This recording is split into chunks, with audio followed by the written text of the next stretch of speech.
iremos falar sobre contrato de transporte. Olá, meu nome é Henrique Benassi. Hoje nós iremos trabalhar com o contrato de transporte. O contrato de transporte está previsto nos artigos 730 ao artigo 756 do Código Civil. Vamos trabalhar primeiramente com a ideia do transporte. O tratamento constitucional do transporte. O transporte está previsto no artigo 6º da Constituição como um direito social. O transporte, portanto, é um direito social. Sendo um direito social, o transporte é um direito fundamental. É um direito fundamental, tendo como núcleo axiológico, como base, como fundamento, a dignidade da pessoa humana. Veja a importância do transporte. O transporte é hoje, fundamental para conferir dignidade às pessoas. Veja, o transporte ele proporciona conforto, o transporte proporciona, garante alimento, segurança, permite o desenvolvimento do país. Mudar de lugar é uma condição de sobrevivência. Esse transporte envolve tanto pessoa quanto coisas. Os meios de transporte, eles foram se desenvolvendo conforme a sociedade foi se desenvolvendo.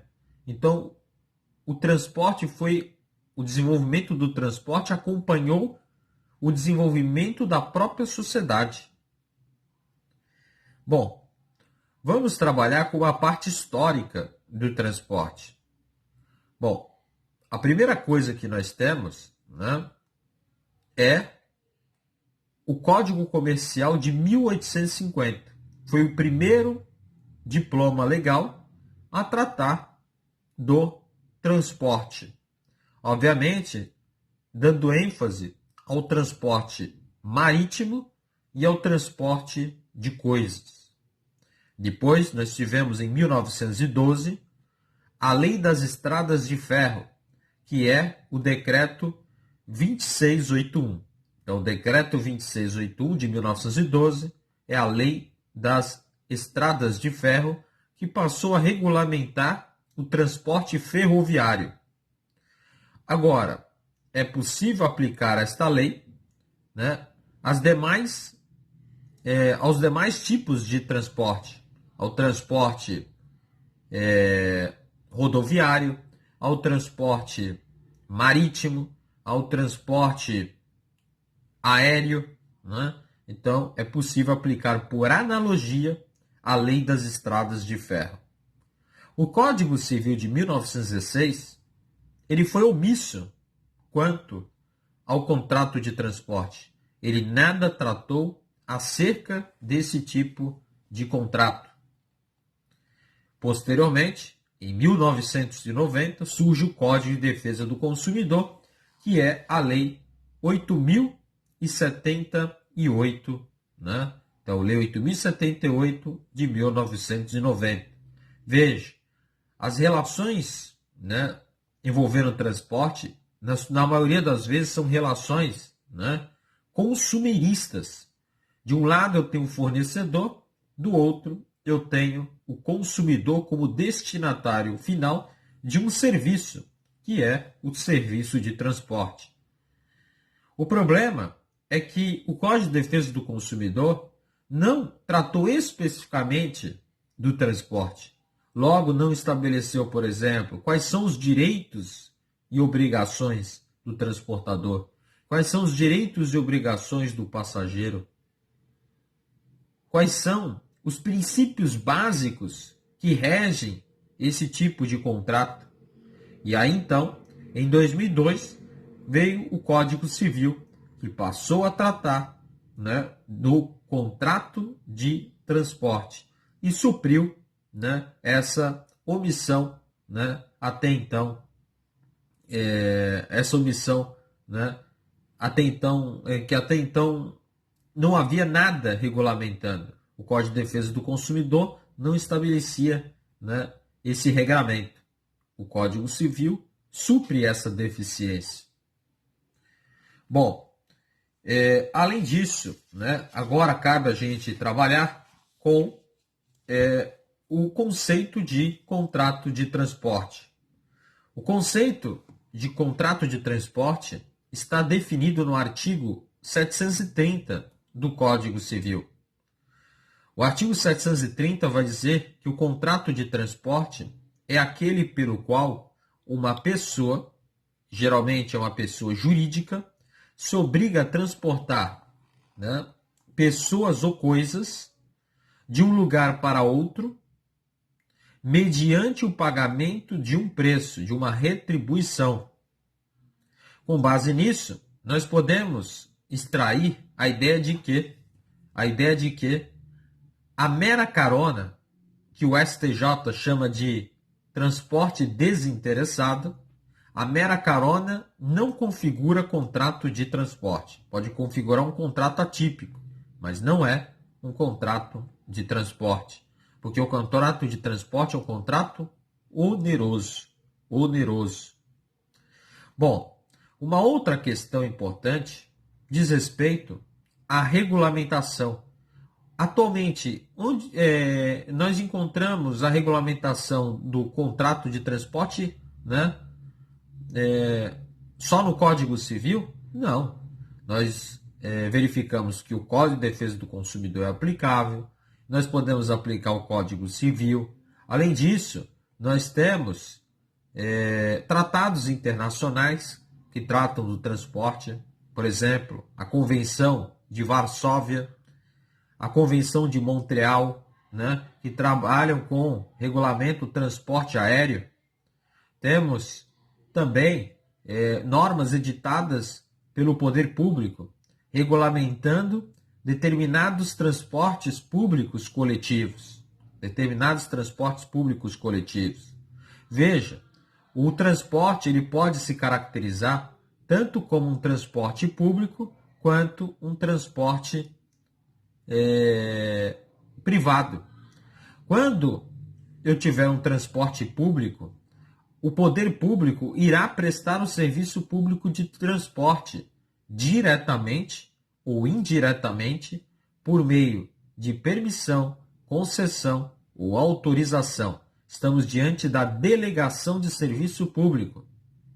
Nesse caso, o poder público fica, né, na atividade de fiscalização, no exercício de um poder de polícia. Agora, então aí nós podemos citar como transporte público coletivo, metrô, ônibus, táxi, e nós temos o transporte privado. Aqui, né, é regido pelo Código Civil, essencialmente. Nós podemos citar, por exemplo, o Uber, hoje. Né, nós aplicamos inteiramente o Código Civil, né, diante da falta de norma regulamentadora específica. Além disso, né, nós temos outros exemplos de transporte privado, como, por exemplo, o serviço de carreto, transporte, né, motoboy, etc. Bom, além disso, né, nós vimos que o artigo 731 do Código Civil vai dizer que quando eu tiver outras normas regulamentando o transporte, normas específicas, eu vou aplicar o Código Civil de maneira o quê? Subsidiária e complementar. Isso ocorre, por exemplo, nos transportes públicos coletivos. Eu aplico o Código Civil apenas de maneira subsidiária e complementar. Isso porque o poder público pode estabelecer regramentos, normas relacionadas ao transporte. Por exemplo, envolvendo o transporte aéreo, não só eu tenho a Convenção de Varsóvia, a Convenção de Montreal, mas também eu tenho resoluções da ANAC, da Agência Nacional de Aviação Civil, a Resolução 141, por exemplo. Então, nós temos aí a questão envolvendo, né, o transporte, né, a questão normativa. Características do contrato de transporte. O contrato de transporte é um contrato bilateral, pois ele vai criar, né, ele vai estabelecer direitos e obrigações para ambas as partes. É um contrato consensual, pois ele nasce, né, do encontro de vontade, do consenso, do encontro de vontade entre as partes. O contrato de transporte é um contrato oneroso, porque ele vai estabelecer vantagens, bônus e ônus, desvantagens para ambas as partes. O contrato de transporte pode ser também classificado como um contrato comutativo. As partes já sabem de antemão, né, aquilo que deve cumprir, quais são as regras, né, contratuais, já estão pré-estabelecidas no momento da celebração do contrato de transporte. O contrato de transporte é um contrato não formal, não solene. Não existe uma forma, né, especificada em lei para esse tipo de contrato. O que significa dizer que eu posso celebrar contratos de transporte de maneira, na forma escrita, verbal, inclusive por meio de gestos. Imagina o caso, né, da pessoa que está no ponto de ônibus e acena para o motorista do ônibus parar. Ali, aquele ato do passageiro, né, da pessoa que vai pegar o ônibus, né, é um ato de contratação. Além disso, o contrato de transporte é um contrato de adesão. Isso porque as partes não conseguem, no contrato de transporte, discutir amplamente as cláusulas contratuais. Trata-se também de um contrato de resultado. O transportador se obriga a transportar a pessoa ou coisa ao seu destino de forma incólume, sem qualquer lesão à pessoa, sem qualquer deterioração ou perda, né, em relação à coisa a ser transportada. Isso porque o transporte pode ser tanto de pessoas quanto de coisas. Além disso, o contrato de transporte é um contrato sinalagmático. A ideia de equilíbrio entre prestação e contraprestação. Traduz a ideia de equivalência das prestações, né? Agora, em se tratando de transporte público coletivo, a equivalência deve ser analisada não individualmente em relação àquele passageiro individualmente considerado, mas sim no seu conjunto. É óbvio que o preço, por exemplo, da passagem do ônibus, né, não, isoladamente, não é suficiente para arcar com os custos, né, do transporte. Mas no seu conjunto, sim. No seu conjunto, verificamos a questão da equivalência do equilíbrio entre a prestação e a contraprestação. Bom, além disso, nós vamos classificar o transporte, por exemplo, nós podemos ter tanto o transporte de pessoas quanto o transporte de coisas. Então, o que nós podemos transportar? Coisas e pessoas.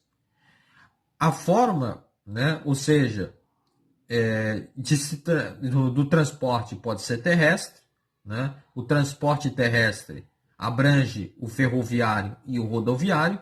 Temos o transporte marítimo e temos o transporte aéreo. Temos também o transporte urbano, né?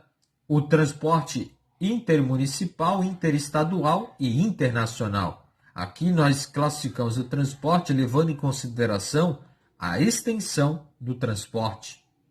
Além disso, o transporte pode ser individual e coletivo.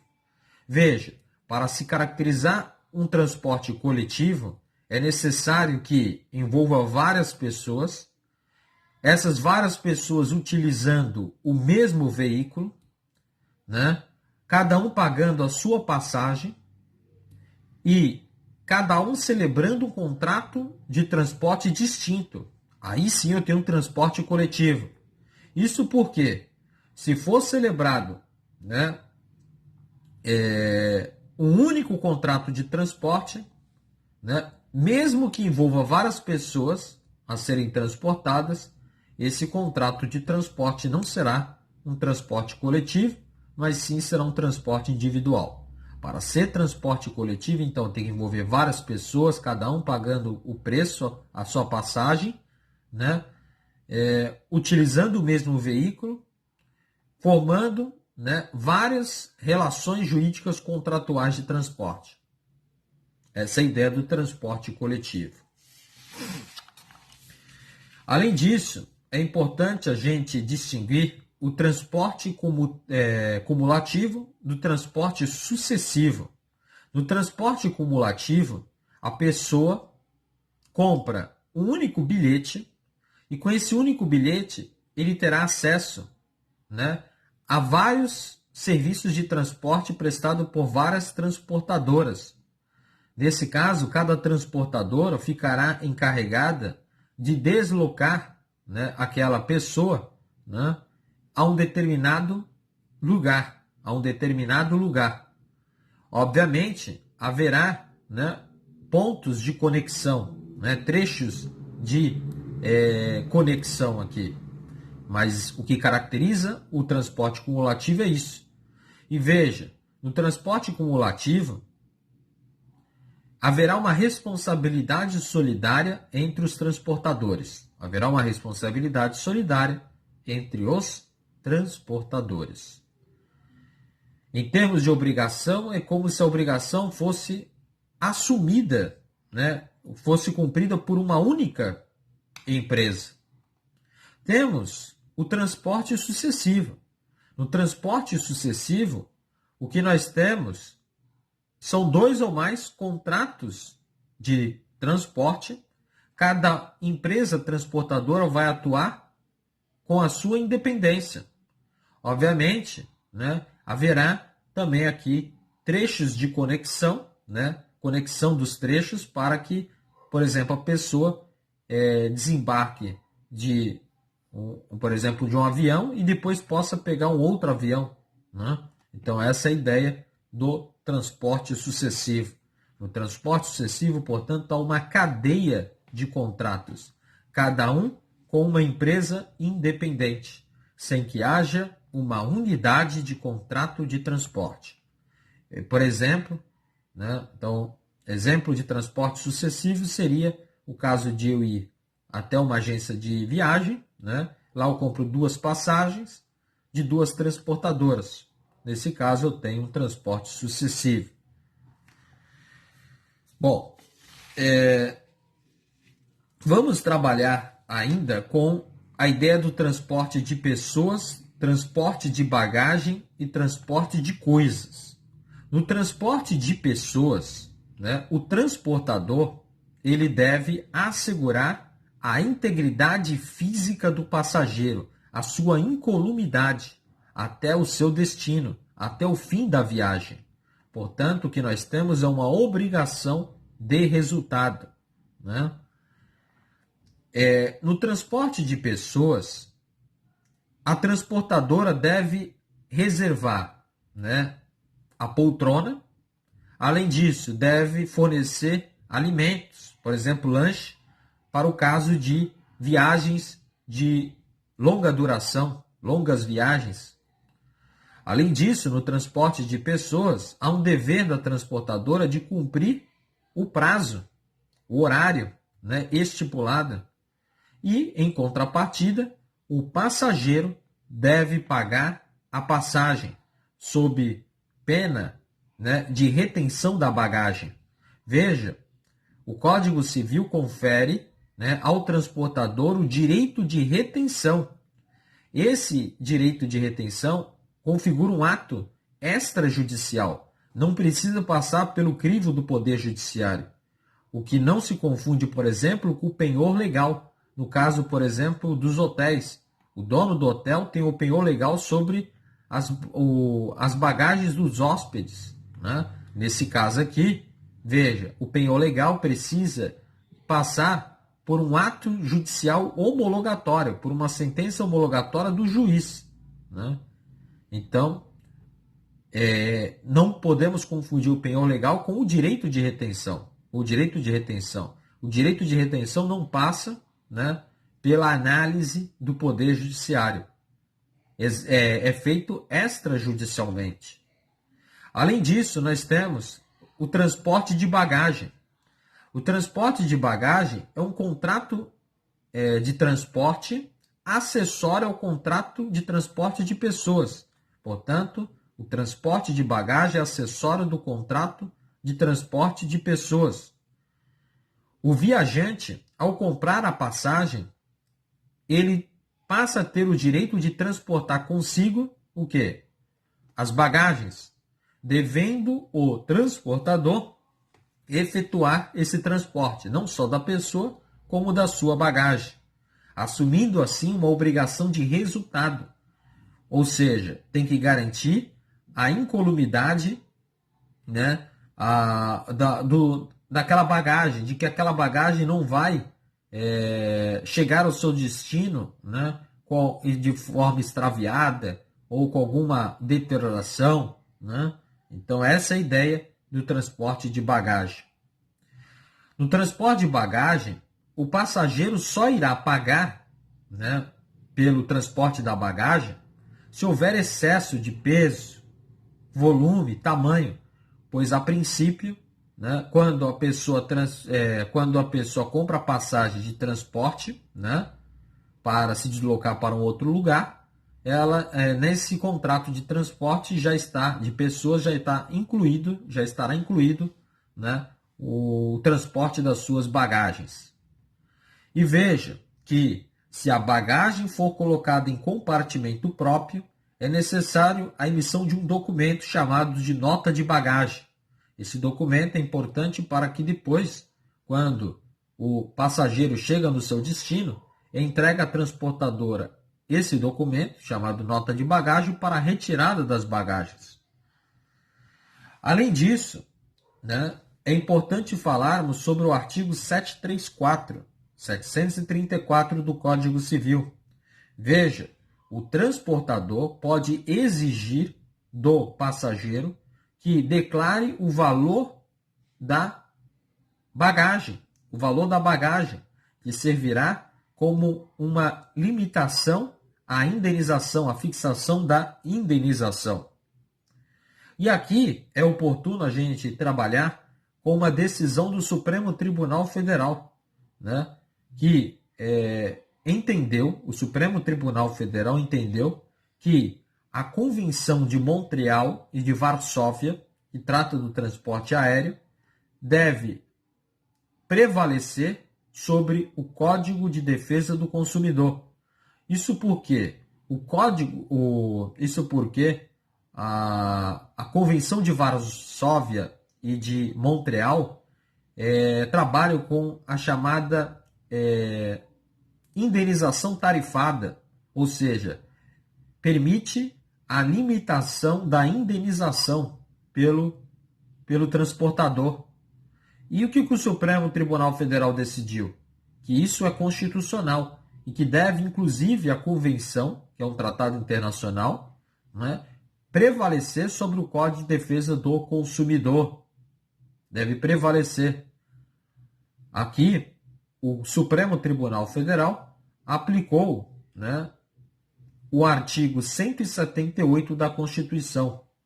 O artigo 178 da Constituição para dizer que é constitucional, né, essa limitação à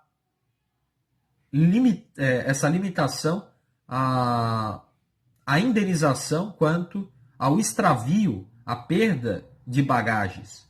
Então, o Supremo entendeu que é constitucional essa limitação de indenização, né, quanto ao extravio de bagagens, pois ele entendeu que, nesse caso, prevalece a Convenção de Varsóvia e de Montreal, né, em relação ao Código de Defesa do Consumidor.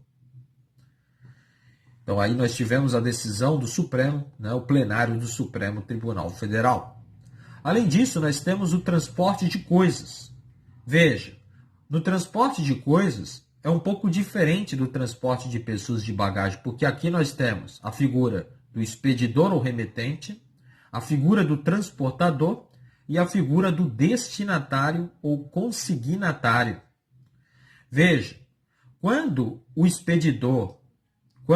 remetente despacha a coisa, né, para o seu próprio endereço, nesse caso há uma confusão entre a pessoa do expedidor remetente e do destinatário.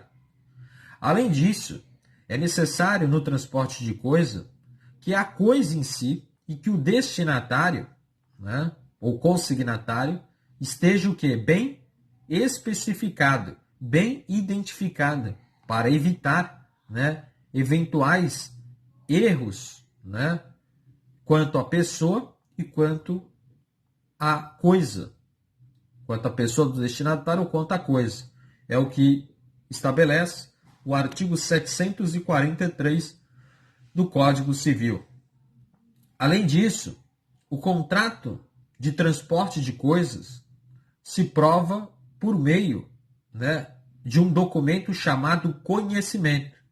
Esse documento chamado conhecimento é emitido pela transportadora que recebeu a mercadoria. Isso está disciplinado no artigo 744 do Código Civil.